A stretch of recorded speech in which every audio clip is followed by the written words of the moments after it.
दोपहर के 2 बज रहे थे।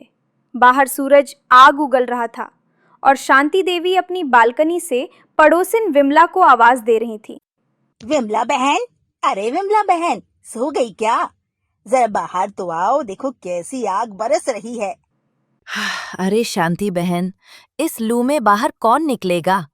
कूलर के सामने बैठी थी, पर वो भी अब गर्म हवा ही दे रहा है। आपके यहाँ क्या हाल है? मेरा हाल क्या पूछती हो बहन, मेरी तो किस्मत ही फूट गई है। सुबह से रसोई की चिमनी और पंखा दोनों खराब पड़े हैं। मैंने बहू से कहा कि जरा मिस्त्री को फोन कर दे, तो महारानी ने मुंह बना लिया। कह रही थी कि मम्मी जी, इतनी गर्मी में रसोई में खड़े होना नामुमकिन है, आज बाहर से खाना मंगवा लेते हैं। अरे, पर किरण तो सुबह आपके लिए ताजा आम का पन्ना बना रही थी, मैंने देखा था। आम का पन्ना? अरे विमला बहन, वो तो रसोई से भागने का बहाना था। फ्रिज का ठंडा पानी पी पी कर मस्त है वो। पर शांति बहन, आजकल तो गर्मी वाकई बहुत बढ़ गई है। बिना एसी के गुजारा मुश्किल है। मुश्किल उनके लिए है जिन्हें काम चोरी करनी है। हमारे जमाने में क्या एसी थे? हम तो तपती दोपहर में भी पूरा घर चकाचक रखते थे। ये शहर की लड़कियां बस आराम करना जानती है। रसोई में खराब चिमनी की वजह से किरण पसीने से तरबतर हो रही थी और भरवा करेले बना रही थी। हे भगवान, आज इतनी गर्मी क्यों है? और मम्मी जी ने भी जानबूझकर आज ही कड़ी और भरवा करेले बनाने की जिद की। कड़ी को आधे घंटे तक चलाना पड़ता है। इस भट्टी जैसी रसोई में दम घुट रहा है मेरा। ऊपर से ये चिमनी भी आज ही खराब होनी थी। तभी शांति देवी हाथ वाला पंखा हिलाते हुए रसोई के दरवाजे पर आकर खड़ी हो गई। क्या हुआ बहू? सब्जी जल रही है और तेरा ध्यान फिर से फोन पर है। ये शहर की लड़कियां बस मेकअप करना और इंस्टाग्राम चलाना जानती है। रसोई संभालना तो इनके बस का है ही नहीं। मम्मी जी, चिमनी काम नहीं कर रही है। सारा धुआं अंदर ही भर रहा है। मेरी आंखों में बहुत जलन हो रही है। क्या मैं शाम को कड़ी बना लूं? अभी सादा दाल चावल और सलाद बना देती हूँ। आकाश को भी हल्का खाना अच्छा लगेगा। दाल चावल? मेरे बेटे को कढ़ी पकौड़ा सबसे ज्यादा पसंद है। वो बाहर 45 डिग्री की धूप में ऑफिस में खप रहा है ताकि तू यहाँ ऐश कर सके, और तू यहाँ 2 मिनट गैस के सामने खड़ी नहीं हो सकती। ये जो तू हर बात पर बीमार होने या गर्मी लगने के बहाने बनाती है ना, मैं सब समझती हूँ। लव मैरिज का यही तो तमाशा है, काम चोरी और बदतमीजी। जा जल्दी हाथ चला, आकाश के आने का समय हो गया है। मम्मी जी, मैंने पंखा ठीक करवाने के लिए मिस्त्री को फोन किया था। वो शाम तक आएगा। मिस्त्री आएगा तब आएगा, तब तक क्या हम भूखे मरेंगे? और सुन, अगर तुझे अपने मायके की इतनी ही याद सता रही है ना, और यहाँ गर्मी लग रही है, तो चली जा वहीं। वैसे भी तेरे बाप के घर में तो महल खड़े हैं ना। ज्यादा नाटक करेगी ना तो कल ही तेरा बोरिया बिस्तर बांध कर तुझे मायके भेज दूंगी। फिर वहां बैठकर आराम फरमाना, तब आएगी अकल ठिकाने। मम्मी जी, मैं बस काम आसान करने की बात कर रही थी। मायके जाने की बात कहाँ से आ गई? जबान मत लड़ा, बहुत देख ली है तेरी ये मासूमियत। जा काम कर, वरना आज खाना नहीं बनेगा ना तो ससुर जी को जवाब तू ही देगी। शाम को आकाश ऑफिस से थका हारा लौटा और आते ही सोफे पर गिर पड़ा। माँ, पानी, गला सूख कर काटा हो गया है। आज तो ऑफिस से घर आने में ही ऐसा लगा जैसे किसी ने आग के कुएं में डाल दिया हो। किरण, जरा कूलर का पानी चेक करना, हवा ठंडी नहीं आ रही। ये ले देख, तेरा चेहरा कैसा काला पड़ गया है। पर क्या करूं बेटा, तेरी बीवी को तो बस अपनी नीचता और अपनी सुंदरता की फिक्र है। दोपहर भर एसी चलाने की रट लगा रही थी, और जब मैंने कहा मेरे लाल के लिए कढ़ी बना दे तो मुंह लटका कर बैठ गई। कहती है इतनी गर्मी में मुझसे काम नहीं होगा। माँ, वाकई आज बहुत ज्यादा गर्मी है। अगर किरण ने एसी के लिए कहा तो उसमें क्या गलत है? कम से कम वो सुकून से काम तो कर पाएगी। हाँ, ऑफिस में भी आज सब गर्मी से बेहाल थे। बेटा, तू तो उसका पक्ष लेगा ही। आखिर तू अच्छी बहू जो नहीं लाया, उसे घर की कोई चिंता नहीं है। विमला बहन बता रही थी, दोपहर में किरण फोन पर अपनी सहेलियों से कह रही थी, फंस गई हूँ इस मनहूस घर में, यहाँ तो कोई सुख सुविधा ही नहीं है। देख ले आकाश, लव मैरिज करके तूने अपनी माँ को तो पराया ही कर दिया। अब क्या अपनी मेहनत की कमाई भी इन फालतू के खर्चों में लुटाएगा? ये शहर की लड़कियां घर नहीं बसाती बेटा, घर उजाड़ती है। माँ प्लीज, गर्मी ने पहले ही दिमाग खराब कर रखा है। आप ये पुरानी बातें और शिकायतें बंद करो। किरण ने मुझसे तो ऐसा कुछ नहीं कहा। तेरे मुंह पर तो वो देवी बनेगी ही, पीछे से जो जहर उगलती है वो मुझे पता है। कल रात भी कह रही थी ना अलग रहना है। बेटा माँ की बात मान, इसे थोड़ा ढीला छोड़ दिया ना तो ये सर पर चढ़ जाएगी। अच्छी बहू तो वो होती है जो पति की कमाई बचाए, ना कि एसी और नखरों में लुटाए। माँ, हम बाद में बात करेंगे। किरण, खाना लगा दो, बहुत भूख लगी है। रात को शांति देवी बरामदे में बैठी अपनी ननद बुआ जी को फोन लगा रही। हाँ दीदी नमस्ते। अरे क्या बताऊं, गर्मी ने बुरा हाल कर रखा है। और ऊपर से ये बहू आज कह रही थी उसे मायके जाना है क्योंकि यहाँ उमस बहुत है। अरे मायके की याद आ रही थी तो चली जाए, वापस आने की जरूरत नहीं है। जरा सा भी सलीका नहीं है इसे। आप कल आ रही है ना? बस आप ही आकर इसे सीधा कर सकती है। ये लव मैरिज वाली लड़कियां बिना डांट के सुधरती ही नहीं है। तू फिक्र मत कर शांति, कल मैं आ रही हूँ। देखूं तो सही कैसी महारानी आई है जो मेरे भाई के घर में नखरे दिखा रही है। ऐसी लड़कियों का इलाज तो मुझे अच्छे से आता है। हाँ दीदी, बस आप ही आखिरी उम्मीद हो। विमला बहन भी कह रही थी इसकी अकड़ कम करना जरूरी है, वरना ये आकाश को हमसे छीन लेगी। शांति देवी के चेहरे पर एक कुटिल मुस्कान थी और वो कल होने वाले तमाशे का इंतजार करने लगी। अगले दिन दोपहर के 3 बज रहे थे। सूरज की तपिश चरम पर थी और अचानक पूरे मोहल्ले की बिजली गुल हो गई। हाय राम, ये बिजली भी अभी जानी थी। कलयुग है भाई, कलयुग। विमला बहन, ओ विमला बहन, तुम्हारे यहाँ भी गई है क्या? हाँ शांति बहन, ट्रांसफॉर्मर फूक गया है कह रहे हैं। अब तो रात तक ही आएगी। उमस ने तो जान निकाल दी है। तुम्हारा तो ठीक है बहन, मेरी तो मुसीबतें ही खत्म नहीं होती। बहू, ओ बहू, सुन रही है? हाथ वाला पंखा ला इधर, मेरा तो दम घुटा जा रहा है। और फ्रिज से बर्फ वाला पानी भी निकाल ला। फ्रिज का पानी तो लाइट जाते ही गर्म होने लगा है, और पंखा वो तो आपके कमरे में ही रखा था, अभी लाती हूँ। ढूंढू से, क्या आंखें बटन है तेरी? बस फोन चलाने के लिए रोशनी चाहिए तुझे। देख विमला बहन, इसे मेरी तकलीफ नहीं दिख रही है। लव मैरिज करके आई है ना तो इसे लगता है सासू माँ खुद अपना काम कर लेगी। शहर की लड़कियां के कलेजे पर पत्थर के होते हैं, इन्हें सिर्फ अपनी परवाह है। पर शांति बहन, किरण तो बेचारी सुबह से घर की सफाई कर रही थी, बुआ जी के आने की तैयारी में। तैयारी? खाक तैयारी? विमला बहन अभी कह रही थी इतनी गर्मी में मुझसे काम नहीं होता, इसे तो बस बहाना चाहिए। मेरे बेटे की कमाई पर ऐश करना आता है बस।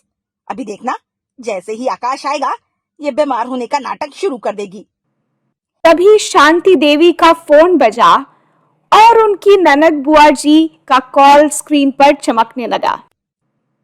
नमस्ते दीदी। हाँ बस क्या बताऊं, गर्मी ने मार डाला और ऊपर से ये बहू रसोई में खड़ी खड़ी मुंह बना रही है। अभी मैंने पानी मांगा तो कहने लगी खुद ले लो, मुझे चक्कर आ रहा है। क्या इतनी हिम्मत? शांति, तूने उसे सिर चढ़ा रखा है। मैंने पहले ही कहा था कि ये लव मैरिज वाली लड़कियां घर नहीं चलाती। मैं कल सुबह ही पहुंच रही हूं अपने पोते पोतियों के साथ। देखूं तो जरा कैसी मेम साहब आई है हमारे घर में, जो मेरी भाई की मर्यादा और तेरी सेवा भूल गई है। अरे दीदी, आप आएंगी तो घर धन्य हो जाएगा। इसे भी तो पता चलेगा कि सलीका क्या होता है। विमला बहन भी कह रही थी आपके बिना ये बहू सुधरने वाली नहीं है। फोन रखते ही शांति देवी ने तीखी नजरों से किरण की ओर देखा, जो गर्मी में बेहाल होकर पंखा ढूंढ रही थी। बहू सुना तूने? कल बुआ जी आ रही है, सब परिवार। घर की एक एक चीज चकाचक होनी चाहिए। और सुन, उन्हें बासी खाना या बाहर का खाना जहर लगता है। कल सुबह 5 बजे उठकर साफ सफाई और खाना सब बन जाना चाहिए। और हाँ, कढ़ी और पकौड़े एकदम ताजे होने चाहिए। पर माँ जी, इतनी गर्मी है और लाइट का भी कोई ठिकाना नहीं, ऊपर से इतने सारे मेहमान, मैं अकेले इतने कम समय में कैसे कर पाऊंगी? चिमनी भी ठीक नहीं हुई है। अकेले क्यों? मैं हूं ना हुक्म देने के लिए। लव मैरिज की है ना तो अब अपनी उस लव की ताकत दिखा और काम कर।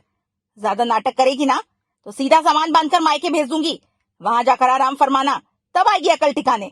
वहां एसी में बैठना, यहाँ तो तुझे पसीना बहाना ही पड़ेगा। माँ जी, मैं काम से मना नहीं कर रही, बस इतनी गर्मी में तबीयत बिगड़ने का डर है। तबीयत नहीं, तेरी नीयत बिगड़ी हुई है। जा झाड़ू उठा और जाले साफ कर। बुआ जी की पारखी नजर से कुछ नहीं बचता। शाम को आकाश घर लौटा तो घर में अंधेरा था और मोमबत्तियां जल रही थीं। वह पसीने से लथपथ सोफे पर बैठ गया। उफ, ये गर्मी तो जान ले लेगी। माँ, लाइट कब आएगी? कुछ ठंडा पानी है क्या?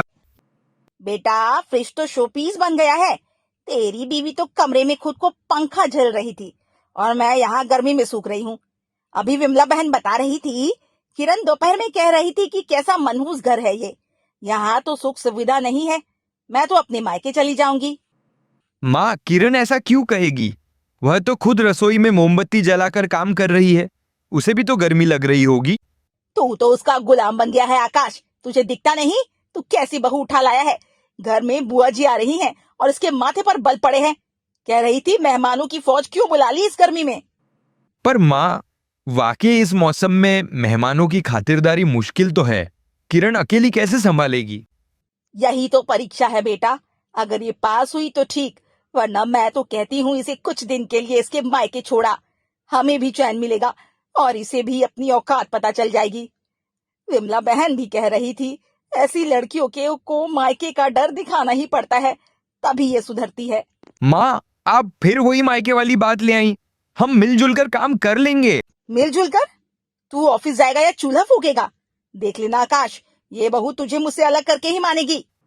बाहर बरामदे में शांति देवी लेटी हुई कल के बड़े तमाशे की योजना बना रही थी। कल बुआ जी आएंगी तब पता चलेगा इस शहरी मैम को। विमला बहन को भी बुला लूंगी, सब मिलकर इसे आईना दिखाएंगे। लव मैरिज का सारा भूत कल उतर जाएगा। सुबह के 10 बज रहे थे। सूरज अभी से आग उगलने लगा था और घर के बाहर एक बड़ी टैक्सी आकर रुकी, जिसमें से कड़क मिजाज बुआ जी अपने 3 शरारती पोतों के साथ उतरी। आइए दीदी आइए, धन्य भाग हमारे जो आप इस तपती दोपहर में पधारी। बच्चों अंदर आओ, हॉल में एसी चल रहा है, राहत मिलेगी। उफ शांति, तेरे इस शहर में तो जैसे आसमान से अंगारे बरस रहे हैं। और ये तेरी मेम साहब बहू कहाँ है? अभी तक बाहर नहीं आई पैर छूने? यही संस्कार दिए हैं तूने इसे। शहर की लड़कियों को बड़ों की कद्र ही नहीं होती। क्या बताओ दीदी, महारानी भी अभी तक रसोई में ही घुसी है। सुबह से मुंह फुला कर रखा है और कह रही थी, इतने सारे लोगों का खाना मुझसे अकेले नहीं बनेगा, बाहर से मंगा लो। लव मैरिज की है ना, तो नखरे तो 7वें आसमान पर होंगे। विमला बहन कह रही थी, कल ये आकाश से कह रही थी कि बुआ जी को मना कर दो, यहाँ जगह नहीं है। क्या इतनी जरूरत? जरा बुला तो उसे बाहर, देखूं तो सही कितनी बड़ी तोप है ये। मेरे भाई के घर में मुझे आने से रोकेगी? तभी किरण रसोई से बाहर आई। उसका चेहरा चूल्हे की आंच और भीषण गर्मी से लाल हो चुका था और माथे पर पसीने की बूंदें चमक रही थीं। प्रणाम बुआ जी, आइए बैठिए। मैं आपके लिए ठंडा आम का पन्ना और शरबत लाती। रहने दे बहू, शरबत पिलाकर एहसान मत कर। पहले ये बता खाने में क्या बना रही है? मुझे और इन बच्चों को सादा खाना जहर लगता है।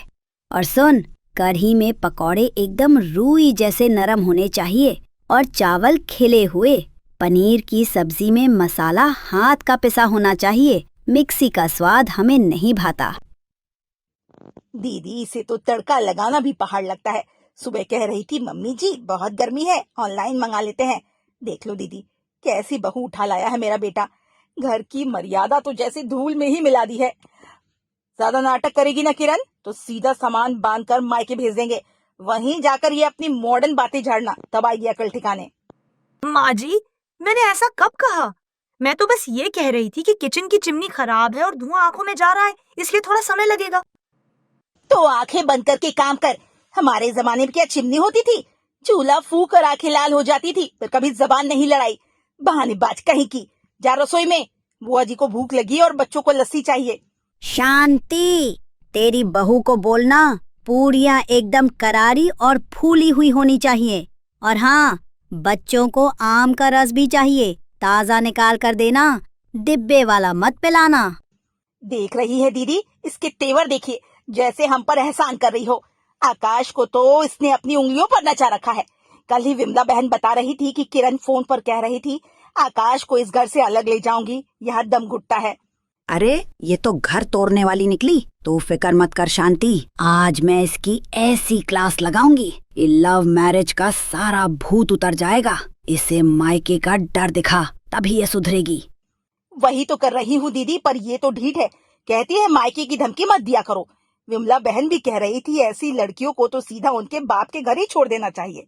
दोपहर के 2 बज गए थे और आकाश लंच ब्रेक में घर पहुंचा। वो देखते ही समझ गया कि घर का माहौल बहुत तनावपूर्ण है। अरे बुआ जी, आप आ गईं। नमस्ते। माँ, पानी देना जरा। किरण, खाना तैयार है क्या? ऑफिस जल्दी वापस जाना है। बेटा, तेरी बीवी तो बुआ जी के सामने भी मुंह फुलाकर बैठी है।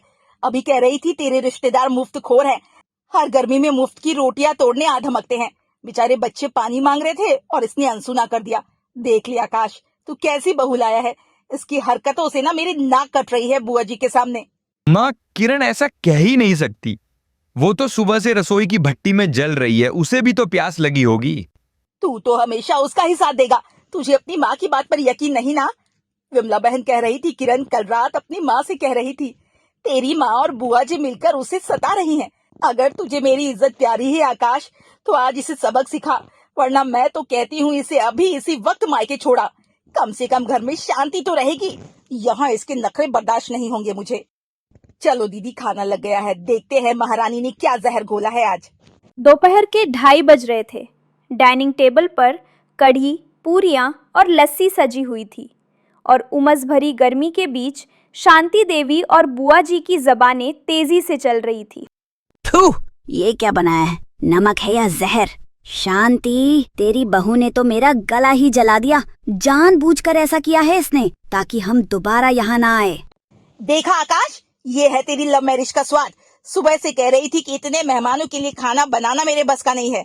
विमला बहन सही कह रही थी, ये बहू तो हमारे खानदान का नाम मिट्टी में मिलाने आई है। ज्यादा नाटक करेगी ना किरण, तो अभी इसी वक्त अपना बोरिया बिस्तर समेट और मायके निकल जा। वहां जाकर ये कड़वी कड़ी खिलाना सबको। किरण, क्या वाकई नमक इतना तेज है?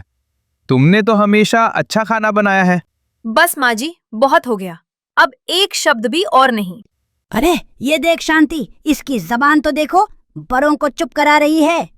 बुआ जी, सम्मान बड़ों का किया जाता है, उन लोगों का नहीं जो घर को अदालत और बहू को मुजरिम समझ ले। आकाश, तुम सुबह से सुन रहे हो कि मैं कितनी कामचोर हूँ और माँ जी कितनी पीड़ित है। अब जरा ये भी सुन लो।